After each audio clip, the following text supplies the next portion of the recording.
The Philadelphia Eagles make history by going down to Brazil and becoming the first team in NFL history to win in the Southern Hemisphere by pulling out a victory against the Packers in their opening game of the 2024 season.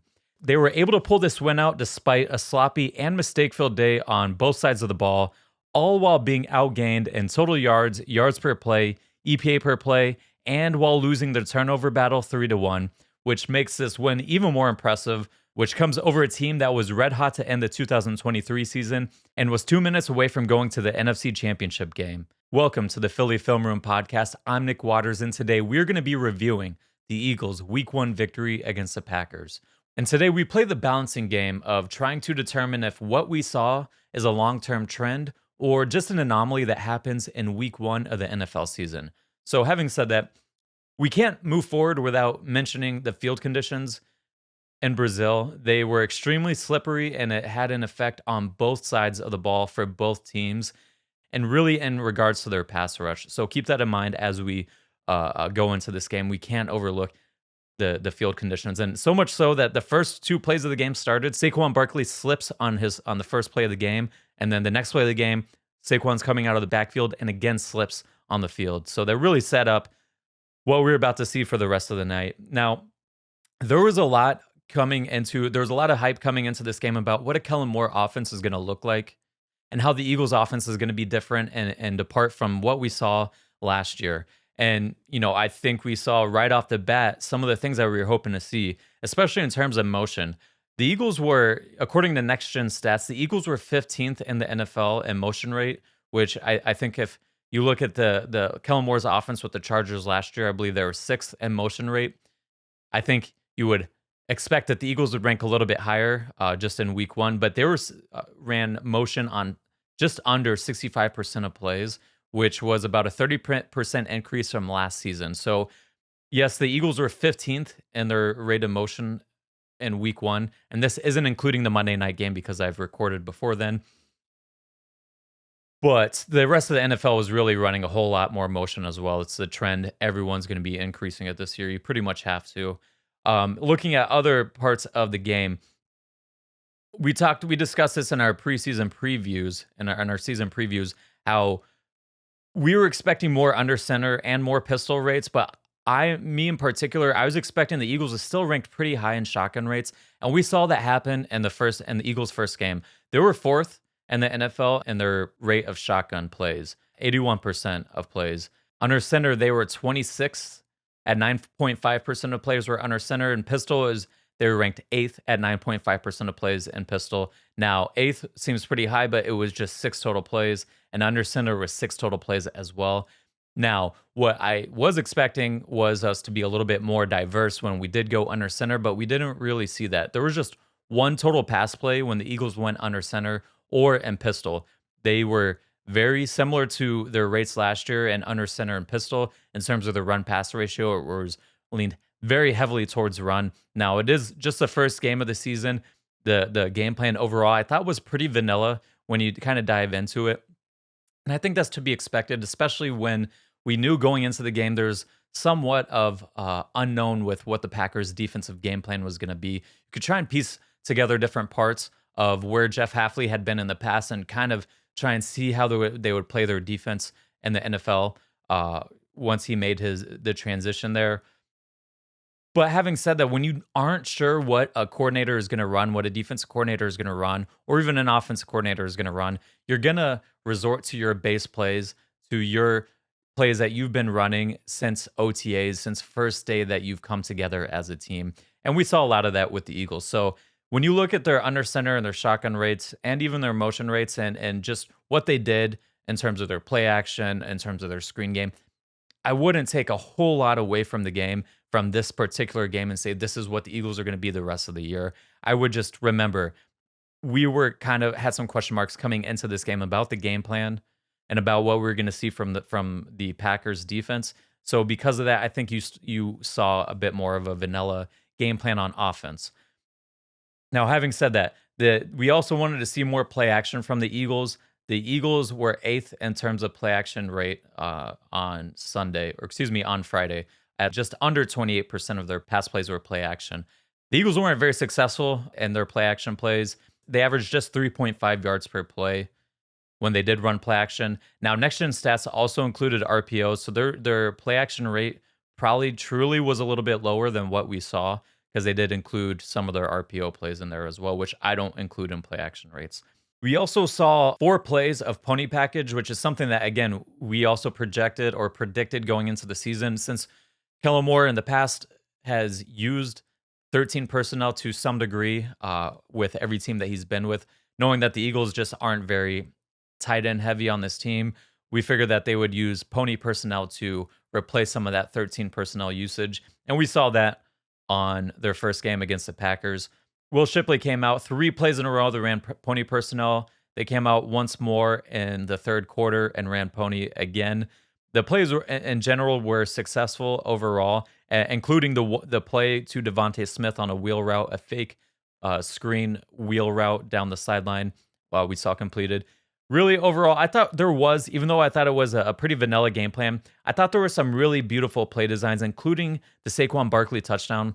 Kellen Moore did a really nice job on the details of this play design, using motion to first identify the defense, then using motion back across the field to bump a linebacker back into the formation, and then using a double post wheel combination where you have the 2 outside receivers running a double post to clear out the defense and create space underneath, and then using Saquon Barkley running a wheel route out of the backfield. And this play is really designed to target single high coverages, whether that's cover 1 and getting a running back matched on the linebacker coming out of the backfield, or and cover 3 or fire zone cover 3 match principle concepts, where what's going to end up happening is the double post routes are going to remove the corner and the slot defender as they match those routes as they go vertical. And then what happens in match coverages is the linebacker is going to be responsible for number 3 to the flat. So number 3 to the flat is Saquon Barkley, and he ends up running a wheel route up the sideline, and that puts the linebacker in a predicament. But to add even more to this play is Kellen Moore messes with the linebacker responsible for Saquon Barkley in coverage by using a play action protection where he pulls the guard that the linebacker would be reading. So it's giving him a run key, and you see that linebacker step up and take the bait, and then that gives Saquon the leverage and the advantage that he needs to get down the sideline and gain a step on the linebacker. And then you see Jalen Hurts with a dime down the sideline just to get the ball exactly where it needs to be. And then you see Saquon with a beautiful toe tap touchdown on the sideline. But overall, I did feel like it felt like there was a lot of Nick Sirianni influence over this game plan. Again, we saw a lot of motion, a lot of stuff we wanted to see from a Kellen Moore offense. But some of the stuff that we talked about just seemed very Nick Sirianni-ish. Namely, looking at their under center rates and also what they did under center in terms of their run pass ratios. We also saw a 3rd and 8 quarterback draw play, which really was trying to set them up for an easier 4th down conversion. We saw a lot of that last year. We again see that carry over into the game plan this year. You would see the Eagles kind of cycle through play packages and play concepts throughout the game. Like we just talked about with the pony personnel, they came out and ran it 3 plays in a row and came back to it one time the rest of the game. That was very similar to what we saw last year. The Eagles would use their pony packages, but they would run their handful of plays all in a row, and then they never come back to it again. There's also some plays to Devontae Smith that are designed to get to Devontae Smith. They're option routes in the slot, but they ran their package of plays where it's essentially the same play, just packaged in different formations with different motions. They ran that a handful of plays and then never came back to it again. And then towards the end of the game, you see the Eagles get into their empty package, and then they run their same curl hitch pass concepts over and over and over again to end the game. These are similar things to what we saw last year from the Eagles, where they would kind of just pick a handful of concepts that they want to run throughout the game, but then they just hammer those same concepts over and over and over again. Or they just run a handful of those concepts in the second quarter, and then they switch to their concepts that they're going to run over their next handful of drives, and then they switch to concepts that they're going to run over the next handful of drives. It's it's just stuff that we saw last year. Even the out and up that the Eagles threw to AJ Brown, I predicted in the preview show that the Eagles were going to run an out and up against the Packers man coverage, and we saw that against Jair Alexander, which is great. But this was also almost the play design was an exact replica of a play design from or extremely similar, just slight details changed of a play design from the Eagles last year against the Seahawks, where Devontae Smith's running wide open on a drag route on third down. That's probably where the ball should go, but the Eagles throw an out and up to AJ Brown. The ball is way off target and it just ends up incomplete. I'm not saying that it's a bad play, but my point is there are a lot of examples that this was still a lot of Nick Sirianni heavily influenced into the offense. And that's something that we're going to see play out through the rest of the year. And does that become an issue as the year goes on? Is there going to be somewhat of a power struggle between Kellen Moore and Nick Sirianni? It's something to keep an eye out for. But I also think that's probably a reason why they had some success early as an offense overall. They still put up 34 points in week one with a new coordinator because they did have a lot of key pieces coming back together and because they have an offense that is still somewhat familiar. I think they were able to have some success early on that the defense didn't have that same level of success. So now getting to some players that I thought really stood out. The big acquisition from the offseason, Saquon Barkley, made his presence felt early and often. And if we get this Saquon Barkley out of him the entire year, I mean, that money is going to be well spent, and it'll probably be the best acquisition from the offseason. But Saquon made his presence felt in a number of different ways, particularly as a runner. He showed good patience and vision as a runner. He did a good job to set up his blockers. And there was a really good play where I think he ended up getting a 30-yard gain where he pressed the front side of the run. There was nothing happening front side, and then he cuts all the way to the backside, finds a hole, and bursts down the field for another 30 yards. That doesn't happen if he just runs up the back of his offensive lineman. So good patience, vision, and a good cut to find the hole. I thought he showed impressive burst through the hole, and this is stuff that I think we all know about Saquon Barkley. He is one of the more explosive running backs in the league, especially at his size at 230 pounds. And he ran with power several times. Just getting behind his pads and running through people, he was able to fall forward several times. That's something that the Eagles have been missing for the past several years. And he really showed his value as a short yardage back. A lot of these tush pushes that Jalen got last year, I think you're not going to see nearly as much this year because instead of Swift falling short at the 1 yard line, these are plays where Saquon Barkley is going to be able to muscle his way in there. And we saw that happen in week one against the Packers.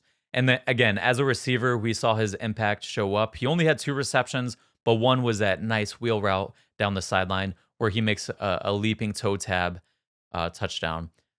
I do think we'll get to Jalen in a little bit. I think his impact in the pass game can be increased some, but that's going to be partly due to Jalen as a passer. I will say he had 26 of the 28 running back touches, and he played 80% of the running back snaps.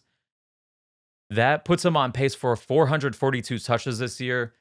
I would like to see that come down because it's a long season. I want this guy to not get worn out before we even get to the playoffs. 26 total touches each game. It's great and it's fun for fantasy, and he is by far our best running back on the team, but it's a long season. He is on the older side for a running back. Let's save some hits for him. So, but it is week one. You do get some weird situations with snap counts. Happens every single year. We saw it last year where DeAndre Swift hardly played and Kenny Gainwell got all the carries. I do think we'll see Saquon's touches come down a little bit going forward. Jumping to the receivers, AJ Brown and Devontae Smith stood out. Are we surprised?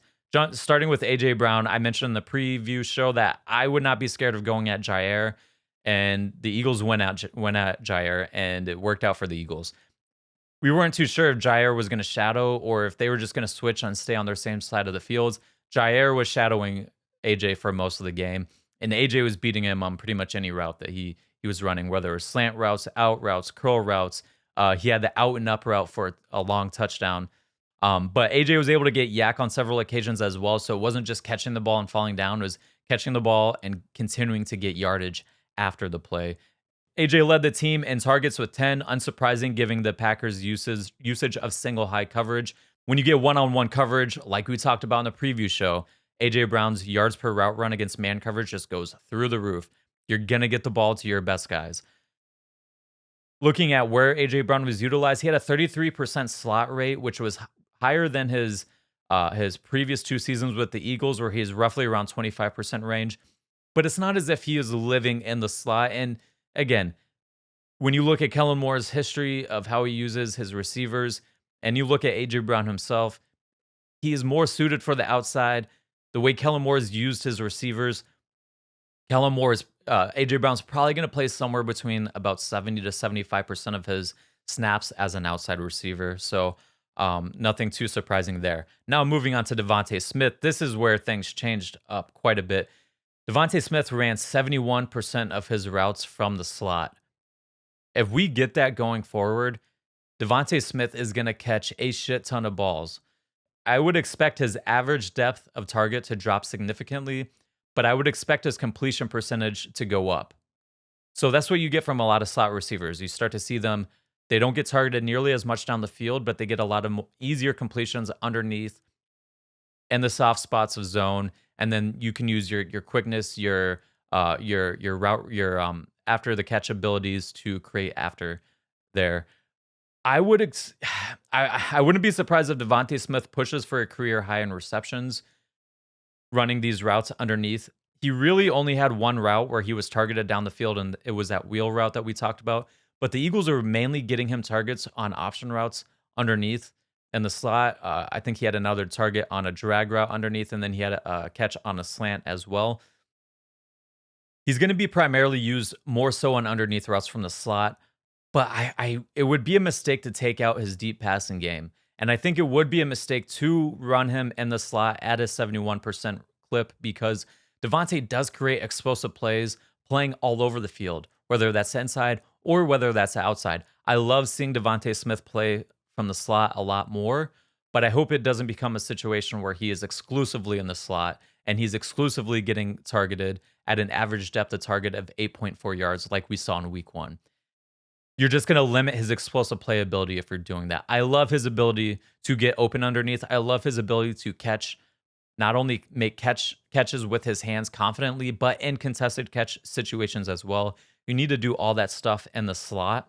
I think he's a reliable receiver doing that stuff, and he should be a reliable chain mover from the Eagles in that role. But I do hope that they still rotate him around, especially knowing that we have a guy like Jahan Dotson who can play in the slot as well. So I hope to see Devontae Smith continue to play primarily in the slot, but maybe not 71% of his routes come from the slot. Moving to the offensive line, I thought it was a good day overall for the offensive line. The Packers were top 10 in sack and pressure rates in 2023. The Eagles in week 1 were 7th best in time to pressure. So going against a team that is going to be one of the better pass rush units that they face this season, having some question marks at center and right guard, and then passing that test with flying colors was really good to see from the Eagles in week 1. Let's focus on Mekhi Becton. I thought he looked great in his first game at guard. It was a big test going against Kenny Clark, going against Devontae Wyatt. Those guys were both some of the premier pass rushers from the interior defensive line position. So I thought it was great to see Becton really not struggle almost at all in pass protection. I think length is his superpower. Very long arms. When he can get his hands on people, especially early, it really negates their pass rush quickly. And it prevents Becton from getting in these situations where defensive linemen can use their speed and quickness to get him moving laterally and beat him with inside counter moves or just beating him around the edge. I think that's where he could potentially get beat as a guard, especially when you look at how, some of his issues at tackle, he had limited range and mobility at tackle.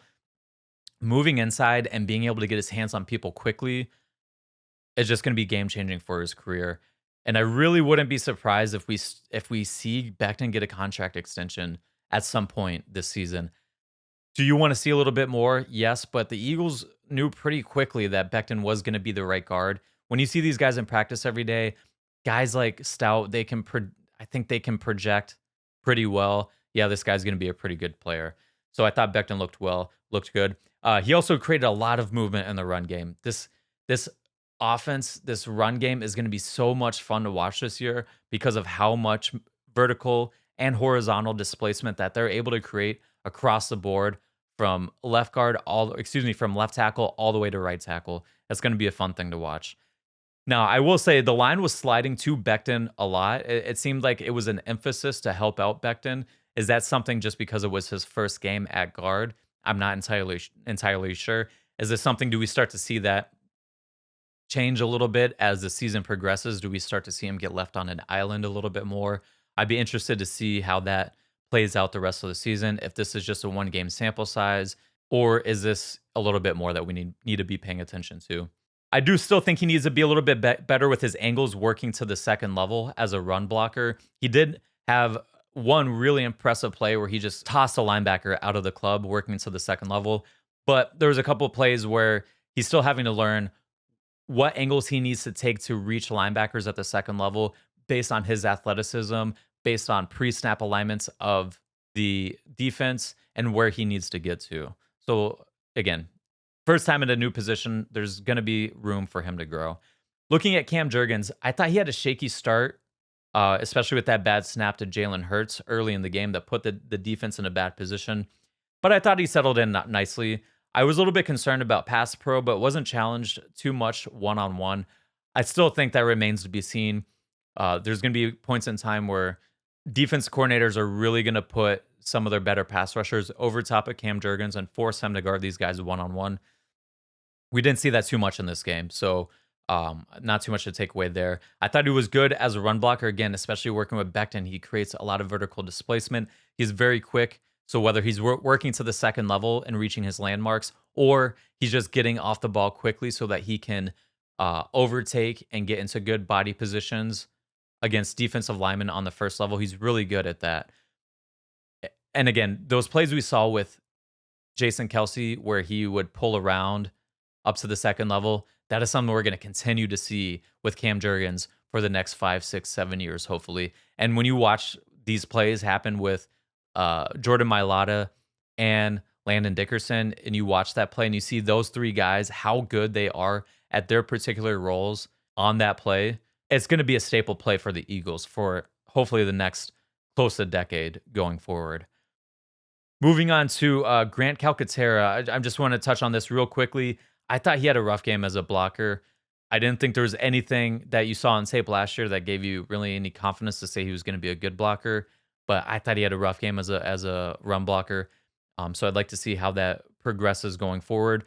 There were some times where you could tell they were aligning him as an offset tight end, but usually you see that as like a wing tight end. But they were using it where he was the inside most tight end, but he was an offset tight end where he was off the line of scrimmage.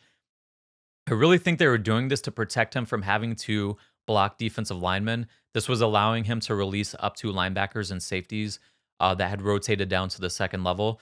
So I really thought they were trying to protect Calcaterra as a blocker by aligning their tight ends in this way. But maybe this is just a one-game thing, and that's not what they were trying to do. But overall, I thought, that's something of concern seeing Calcaterra as a blocker.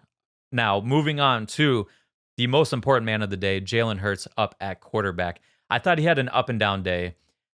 I thought he had some really good plays, including the dime to Barkley on his touchdown. I thought he had some quick decision-making abilities versus the blitz. And I thought he looked good overall, especially when they're running their quick pass game. Some stuff that I saw from him, and the first game that I didn't see a whole lot from him last year was looking at one side of the field, seeing that the routes weren't open, and then resetting and getting to the other side of the field and progressing through the rest of the reads. You didn't see that a whole lot from him last year. A lot of times it was look at one side of the field. If that's not open, there was no resetting and getting through the rest of the progression. It was taking off and scrambling. In the quick game, I thought he did a good job of moving quickly through his progressions and through his reads. I thought there was a really nice play that we saw vintage Jalen Hurts where he ends up having to take off on a scramble and he runs over a defender to fall forward for another 3 or 4 yards and pick up a first down. So there were some really good plays on the day, but overall there was just too many mistakes that you can't live with. There was 2 interceptions that were just horrible plays. The first one, very bad decision, clearly backed up on your own goal line, and he just tosses up a pass into double coverage that really had no chance of being completed in the first place. So that's a bad play. Put the defense in a bad position. just to start the game.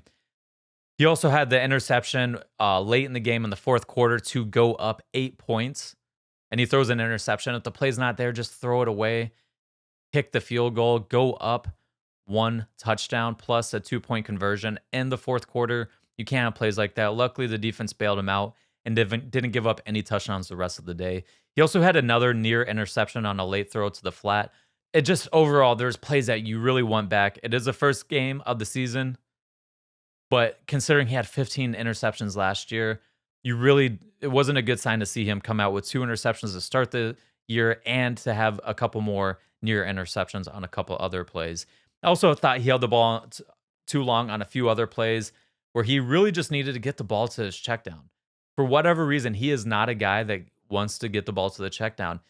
He is more likely if the pass isn't open down the field, he's going to scramble and try and extend the plays, whether he's extending it to run or extending it because he wants to hit another big play.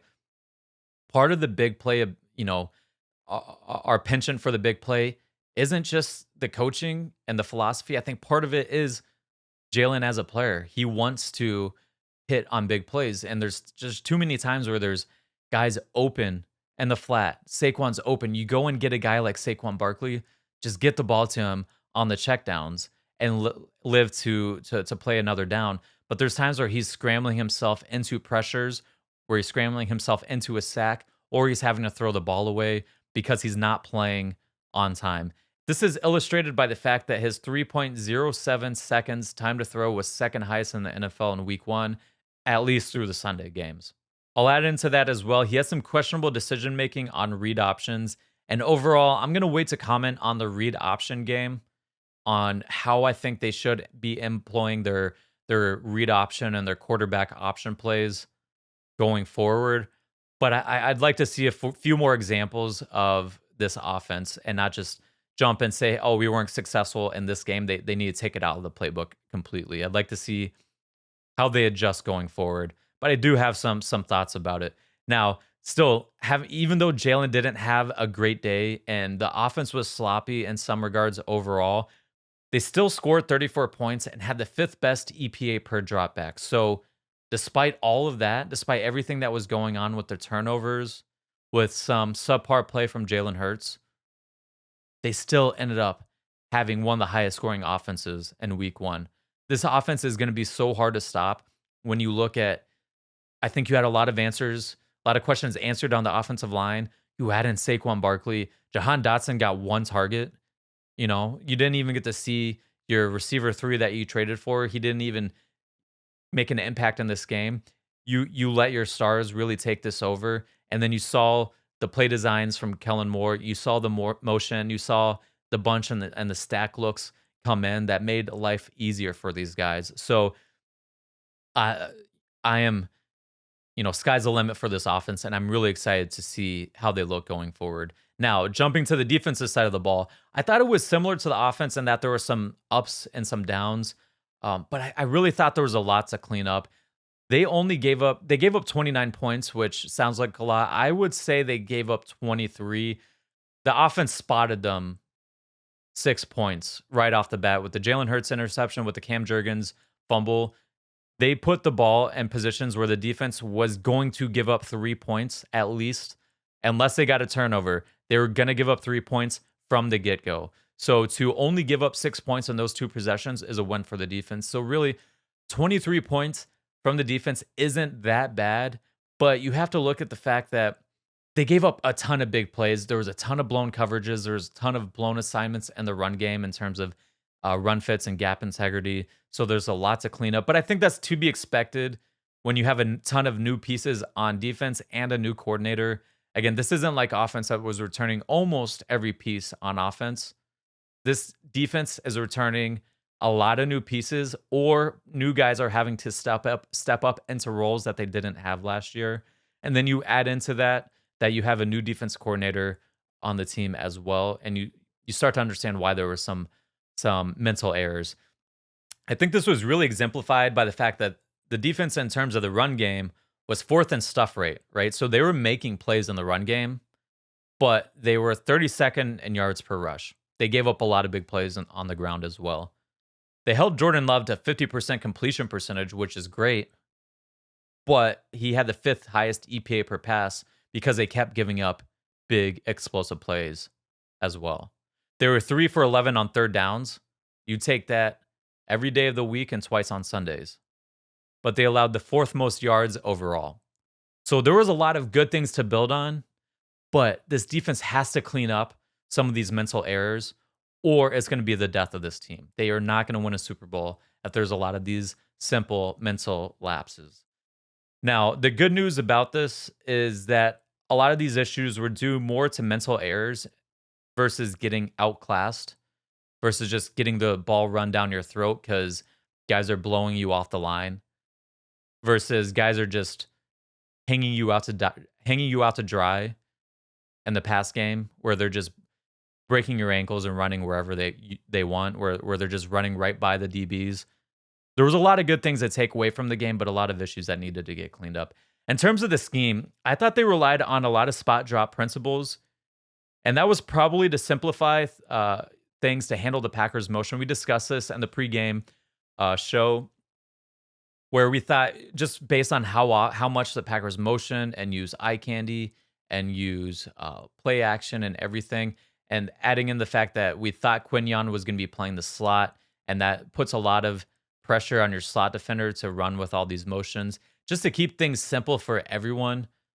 Using a lot of spot drop principles. They use a lot of zone coverage variations where, to handle the motion, all they were really doing was bumping the second level defenders over. So the linebackers or safeties or slot corners, or if it was one of the corners was playing the flat and cover 6 or cover 8, you really are just sliding the second level of the defense over with the motion. And then that way guys aren't having to chase the motion and then potentially get out leveraged to the flat on jet sweeps or quick bubble swing routes to the flat, things like that. So because of that, I thought they kept things simple with their coverage, and then they use a lot more spot drop principles as opposed to match coverage principles. And a lot of that's because of the Packers using condensed formations, where they're using a lot of bunches and a lot of stacks.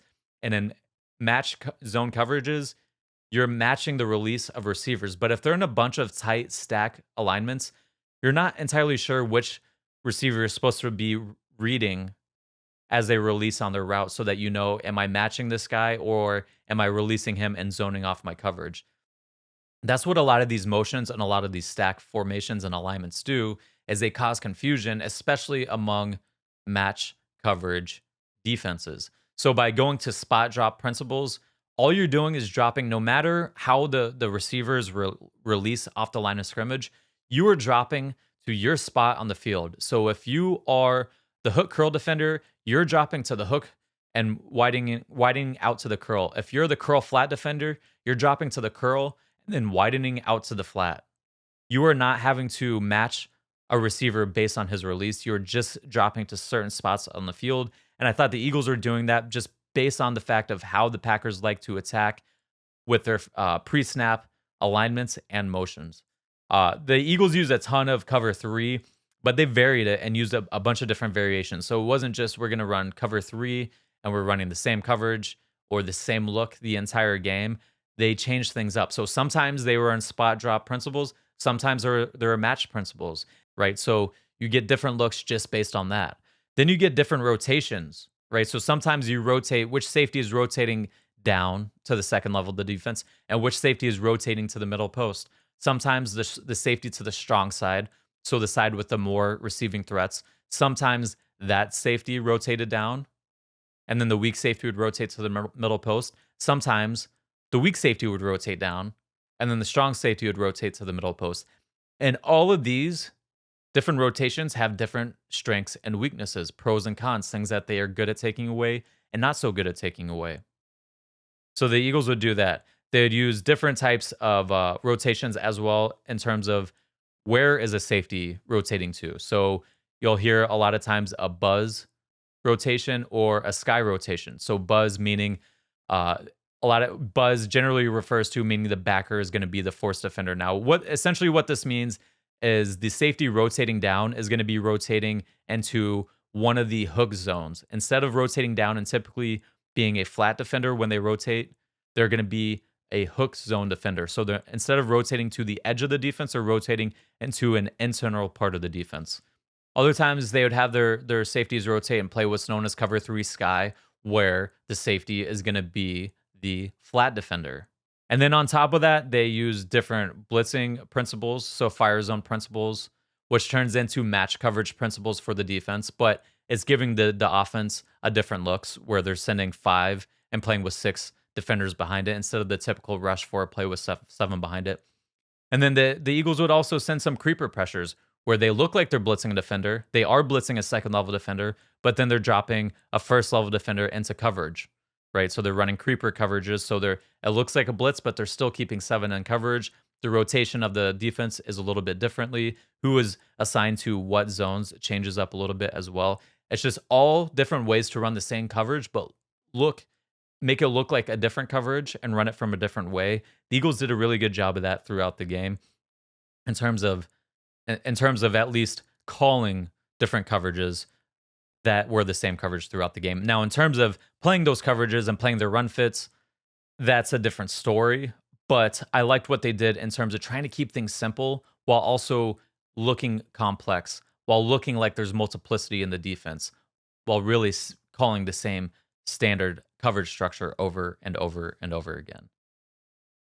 I'd also add to that, they tried using a number of different stunts throughout the game, but they need to be cleaned up. Running stunts is an art in itself, and to be a team that's good at running stunts, you have to be good as a guy that's the penetrator, so the guy that is penetrating up the field first, hopefully collecting an offensive lineman, drawing their attention so they latch onto you to open up space for a guy to loop in behind you. So there's an art to being a penetrator. Zach Sealer was very good at this with the Dolphins last year. That was also a big reason why the Dolphins had so many unblocked pressures last year, is how good Zach Sealer was as the penetrator. But you also have to be good as a looper, right? So can you sell your upfield movement before looping back inside? Are you looping tight off of your defensive lineman? So you're not looping too wide and giving the offensive lineman time to recover. Is the timing correct so that you're timing your loop with the penetrator penetrating inside? All that stuff, all that timing, that has to be worked out throughout the season. The Dolphins weren't very efficient with their stunts early in the year last year. You saw that grow and build as the year went on. I'd expect that with the Eagles as well. But their biggest issues by far, I've touched on it, was communication and blowing assignments. And I also thought tackling was an issue too. But you get a lot of these issues with your first live game action of the season. You haven't really been able to finish plays throughout training camp, throughout OTAs, throughout preseason, right?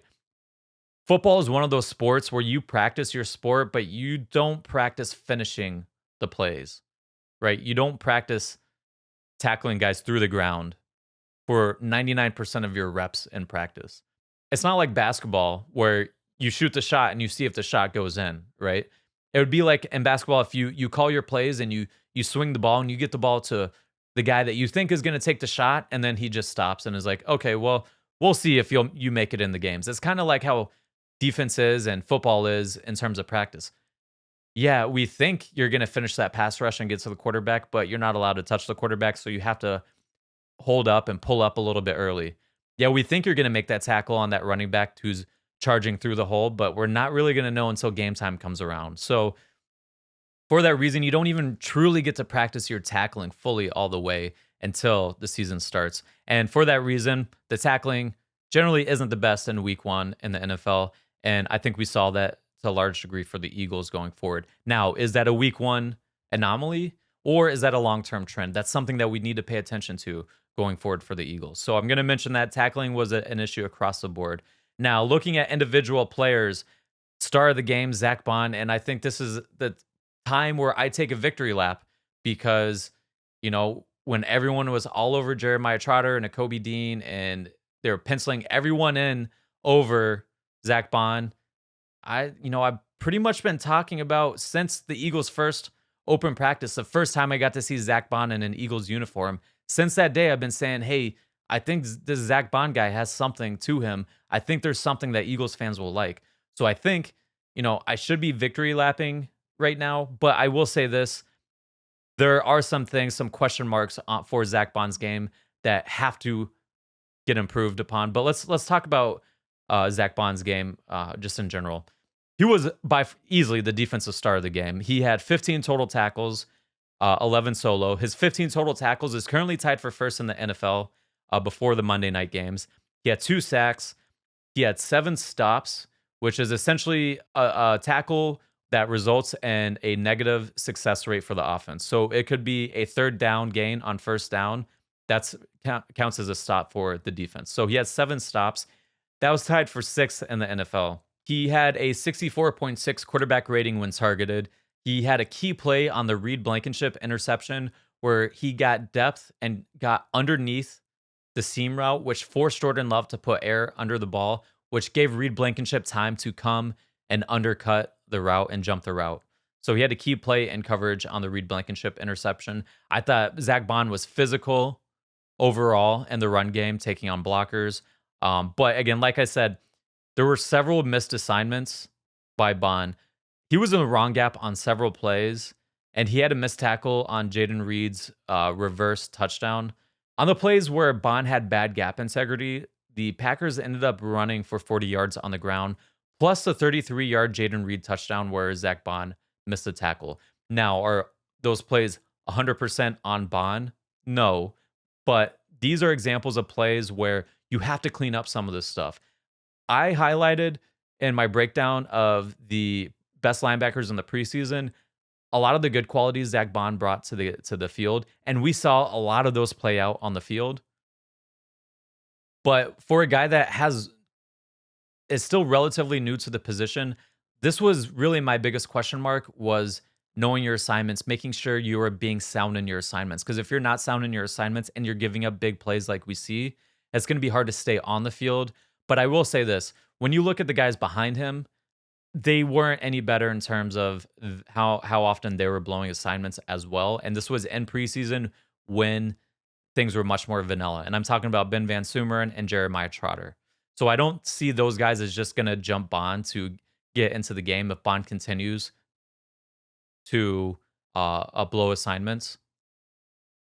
But we do want to see Zach Bond improve on the number of plays where he is in the wrong gap and doing the wrong thing. I think we'll see that improve as he gets more comfortable in the defense and as he gets more comfortable with the position. And again, this is just week 1. So, and Bond is by no means was he the only guy with bad run fits. But I think it's fair to say that if you're gonna hype up and pump up Bond for the good things that he did, you also need to point out some of the things that he needs to improve upon. And that's the reason why I saw Jeremiah Trotter had some good plays in his first week 1 game, but you also saw the bad plays and the reason why he wasn't jumping guys on the depth chart. I'm starting to see some of that stuff with Zach Bond, but Zach Bond makes a number of impact plays in the game where it's like you can justify to some degree some of these plays that we saw because he made a number of impact plays. He was around the ball all game long, and I think we'll see some of those negatives start to go down, and we'll start to see him continue to make even more impact plays. So overall, I am really excited about Zach Bond. I should be victory lapping him right now, but we do want to see him improve on some areas of his game. I will add in with Zach Bond as well. His versatility really showed off in the game, and in particular, his ability to play on the edge allows the defense to shift into different fronts that last year they would have had to bring in a different personnel grouping on. And then that was signal to the offense as they're watching that personnel grouping run on the field. You know the type of plays that the defense is going to run based on the personnel grouping on the field, based on the fronts that they're going to run and that personnel grouping. And then you can get into plays that you think are going to best take advantage of what you predict the defense is going to do. Bond's versatility allows the defense to disguise some of those intentions. So you can now run those plays that you would run from your odd front looks, but you never signal to the offense that you're bringing in your personnel grouping to get into those odd front looks. So you saw that play out a number of times for the Eagles in week 1, where they would jump into their 4 down front, their nickel 4 down front, and then they would shift into what's called their penny front. It's an odd down front where now Bond goes to an edge rusher. Nakobe Dean's the lone off-ball linebacker, and we saw that play out. We saw this play out on the play where Reed Blankenship got the interception. So having Bond be able to do that really helps with game planning and scouting and disguising the intentions of the defense. And I'll also add, in terms of his versatility, Bond was also the quarterback spy player on a handful of times when the Eagles decided to spy the quarterback. I also thought he showed good range and coverage as well. Now, moving on to Reed Blankenship, I thought he was probably the second best defender in this game, and really maybe the best defender when you add in, did Bond make a number of plays? Yes, but he gave up a number of plays or was out of position on a number of plays as well. So overall, maybe Reed did have the best game. He was second on the team in tackles with 8. He also had a key interception against Jordan Love, and it was such a Reed Blankenship interception where he just showed a really good understanding of the defensive look was presenting to the offense and how offenses would most likely try and attack that look. So the Eagles are in a single high coverage, but they're running a creeper pressure, and Nakobe Dean's going to be blitzing up the middle, and then Zach Bond's going to be dropping off the edge. And just based on that look, when you see that middle linebacker blitz, that's signaling to the quarterback that I have a free seam runner up the middle. And so Jordan Love thinks he's going to take the seam. Reed Blankenship knows that that the quarterback is going to see this wide open void. And so he doesn't gain too much depth just bailing to the middle post right away. He's patient in his back pedal, keeping himself in the play. Then, as soon as he sees Jordan Love takes his hands off the ball, he makes he has great footwork, great break on the ball. He breaks with conviction and steps in front of the route to take the ball away. Reed has these interceptions that are impressive. These aren't plays where the ball just kind of gets tipped in the air and falls to him. He reads what offenses are trying to do, and he jumps routes. He showed this in his first game against the Packers, and he showed it again in his next game against the Packers, the ability to do that. So I love Reed Blankenship. He continues to show why, even though he's not the greatest athlete in the world, there's so much more to playing safety than just being the best athlete ever. This is just another example why he's going to continue being a starter in the NFL for years to come. He also had a really nice pass breakup, switching on a rub route with Christian Watson on the goal line. And he ends up getting he takes a great angle, plays through the hands and gets a pass breakup on Christian Watson. He also saved a big play, potentially a touchdown in the fourth quarter on a blown coverage from the defense. So it looked like a play where I would put this on Quinyon Mitchell, who they're playing a match variation of cover 3 against an empty formation from the Packers. Quinyon Mitchell's guy at receiver runs a drag route right away. When that happens in match cover 3, the deep third defender just needs to zone off and gain depth. If Mitchell had done that, he would see the crossing route coming back across the field. He could actually have the opportunity to undercut and jump the route, but he didn't, and there was a wide open play. Reed Blankenship sees that this guy's running a crossing route wide open.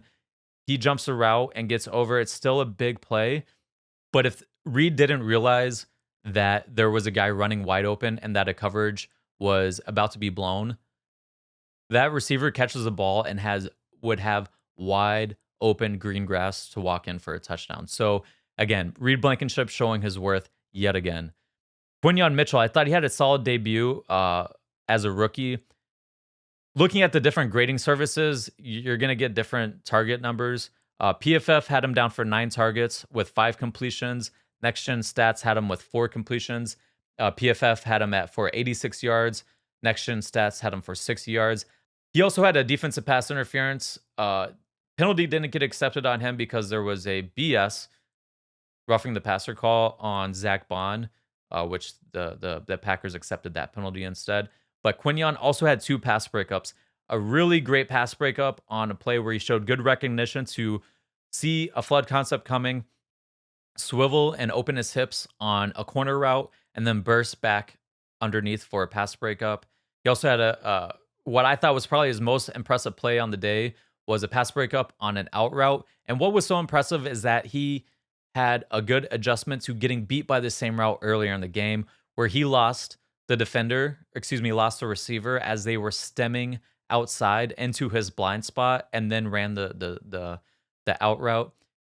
He made the adjustment that when the receiver was stemming outside, that he was going to match the outside stem with his drop. So he was dropping and matching that stem outside as well. And then when he needed to pivot and get back downhill, he showed off his excellent ability to flip his hips and burst and get a pass breakup. Great play by the rookie. He also had a really nice play where he blanketed Christian Watson on a go route, showing off his deep speed, especially against a guy like Christian Watson, who is a burner himself. But again, obviously, there's still some rookie learning curves. We talked about the blown coverage that Reed saved him on. I would also say that he was a bit hesitant on a hitch route from Christian Watson later in the game, where you can see like he sees the route, but then he hesitates with his footwork. He just needs to trust his eyes and see the drop of the quarterback, the route combination, and then just get downhill quickly. I think it's a play with his athleticism can really make it much more of a bang bang play where it's just much more of a contested catch for Watson than what it was. So still some rookie learning curves. There's going to be plays where he does get beat, and we need to expect that. But you see the potential with a guy like Quinyon Mitchell. Pretty excited about our first round pick. Moving on to the defensive line, because the three guys we talked about before, I would say probably had the best games out of the defense. Looking at the defensive line, I wouldn't say anyone really stood out from the front in terms of their interior defensive line and their edge rushers. But I think part of that we have to chalk up to the field conditions. You saw this on both sides of the field, whether it was from the Packers pass rushers or from the Eagles. When these guys would get to the top of their rush to try and corner, their feet would just slip out from underneath themselves. And this really, we'll talk about it with Bryce Huff, but this really affects speed rushers a lot more because when you're trying to corner at the top of the rush, your feet get outside of your cylinder. You have to step outside of your framework. And then at that point in time, it makes it a lot easier to slip on a already slippery field. So you saw that out of some of the guys. It really benefits more so power rushers who are just going to try and run through you because their feet stay underneath themselves for the most part. So that was an issue.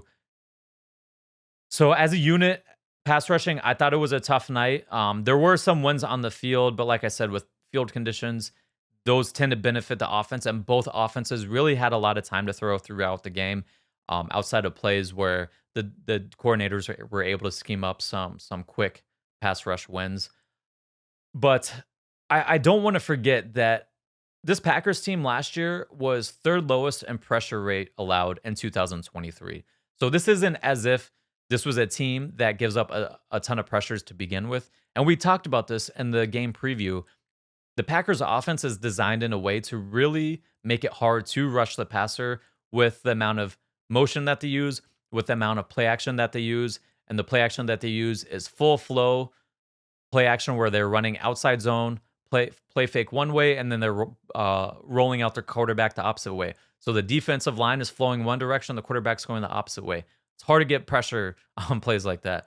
Then you look at the fact that when they do drop back on play action passing attacks, other play action passing plays, a lot of times it's 6 and 7 man pressures where they're keeping a tight end or a running back into block. You're getting multiple double teams, sometimes 3 double teams across the board.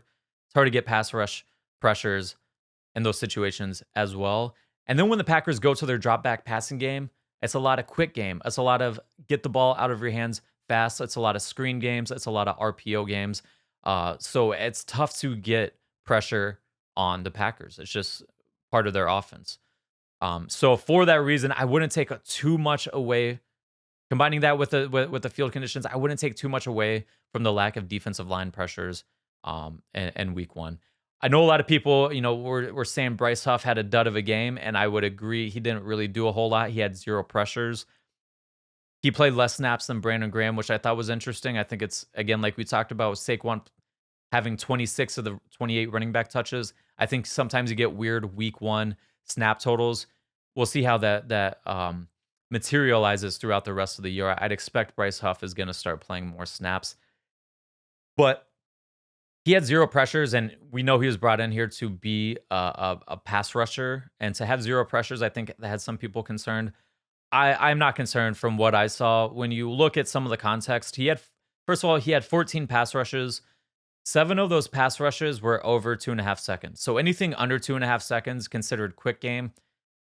It's gonna be hard to get pressure on quarterbacks in under 2.5 seconds. A lot of times you have to be unblocked to get pressure on those plays. So of his 14 pass rushes, which is a very low number in general, 7 of them were over 2.5 seconds. Of those plays, only 3 of them were over 3 seconds.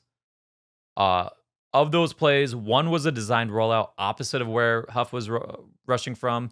One, he was chipped, and then another was just a drop back pass where he didn't get pressure on that play. Huff only faced 4 real pass rushes where the ball was not out quick, so not out under 2.5 seconds, where he wasn't either chipped, slipped, or had a design rollout in the opposite direction. So really 4 true pass rush attempts. I can't take away anything from that and say, oh, well, this guy's a dud because he didn't have a pressure or a sack. And 4 real opportunities to get a pass rush win. I will say this. He still showed great burst. His 0.73 second get off average was by far the best on the team. Jalen Carter was second on the team at 0.92 seconds. He also looked like, when you look at the tackles he was going against, he showed off a good pass rush repertoire. You could show he was making life difficult for the offensive tackles and the opportunities that he did get to rush against those guys. So yes, did he not win on Friday? No, but I am not concerned about this guy getting pressure on quarterbacks at all. He still looked like an explosive player. He still looked like a player that has the ability to dip and rip under players. He still looks like a guy that has a good pass rush game plan, so that's not going anywhere. I will name one more person. I thought Moro Ojomo continues to impress, particularly in the fact that he showed some juice as a pass rusher. And when you look at Milton Williams is still unsigned going into a contract year, I think a big reason of that is Moro Ojomo. He shows a lot of the same stuff in the run game. And the fact is, Milton Williams hasn't really been much of a pass rusher this far in his career. If Moro Ojomo can show that he's a better pass rusher than Milton Williams, I think he makes Milton a little bit expendable, especially when you start to look at next year. The Eagles are going to be tight on cap space, and I think fans are going to start to bang the drum on re-signing guys like Becton. Who knows with Zach Bond? People are still going to probably be wanting Dean and Trotter as a linebacker, so probably not him. We'll have to see how he continues. What about Isaiah Rodgers? Does he become a guy that that Eagles fans want to re-sign as well? So for that reason, with Ojomo coming up, maybe Milton Williams is a little bit more expendable if Ojomo can continue to show some pass rush juice and continue to show well in the run game as well. Now, jumping to some of the players that I didn't think had the greatest games overall, Avonte Maddox, he looked rough in coverage. He stumbled or was hesitant out of breaks on several occasions, and he just gave up inside leverage way too easily on the touchdown to Christian Watson at the goal line. So that was unfortunate to see. He had a nice play opening his hips and accelerating to sink underneath the corner route for a pass breakup, which was nice to see. A lot of people were talking about how DeJean, after Maddox's rough game, how DeJean just needs to come in and be the starter. Listen, there's a reason why Fangio decided to go with Maddox as the backup slot corner after Isaiah Rodgers went down with injury. When you look at DeJean in his first preseason game, he did not look that good especially in terms of his run fits. I think there's some question marks there, and Fangio said it himself. He did as much as he could to get ready by week 1, but he just wasn't where the Eagles needed him to be. Did Maddox look rough? Yes. But is that game 1 jitters? Is that game 1 rust? Add into the fact that he hasn't played all that much football the past several years. And then add into the fact that Maddox is really acting as the backup slot corner. This isn't the organization of defensive backs that the Eagles at least showed that they were going to come into the year with when you go back to training camp reports. So I wouldn't get too worried about the Maddox situation just yet. Again, it was one game. One game doesn't mean you're a bad player. One good game doesn't mean you're a good player. We have to see how these guys continue to develop. And I don't think DeJean's gonna step in and be the take over Maddox's role next week if Rodgers isn't back to play. Moving on to CJ Gardner Johnson. He made some nice plays. I just put him down here. His missed tackles are somewhat concerning. We mentioned that in the positional preview. His tackling does have to get better, or I'm not going to say he can't play. He's definitely going to continue to play. Like, he makes impact plays, but as tough as a guy that's supposed to be the safety blanket for the defense to see him missing this many tackles. Again, it's week 1. He hasn't had to get guys to the ground all training camp, all of the offseason. So maybe this is just some rust, but it is stuff he's put on tape throughout his career. But as a guy that is a safety blanket for the defense, you really would hope that he would be a better tackler. So hopefully that's something that he can improve upon as the year goes on. I thought Nakobe Dean had a number of impact plays in the run game and on the screenplay where he made a nice read and break on the ball to get a big hit. He was aggressive and fast and physical coming downhill in the run game. He also had a huge dropped interception on a play that ended up turning into a touchdown 2 plays later. So it's a positive and a negative for Nakobe on that play. He did a great job to get in position to put himself in position to get the interception, but that's a 14-point swing right there when you don't come up with the turnover. Outside of that, I thought he had a number of mental breakdowns in the run game and in coverage, though, and it was similar to Bond in that I thought there was a number of mental breakdowns, but he had less impact plays than Bond. At least Bond was giving you a lot of impact plays, a lot of positive plays for the defense. Nakobe Dean had his fair share of positive plays for the defense as well, but his ratio of positive plays and negative plays was definitely much higher than Bond's.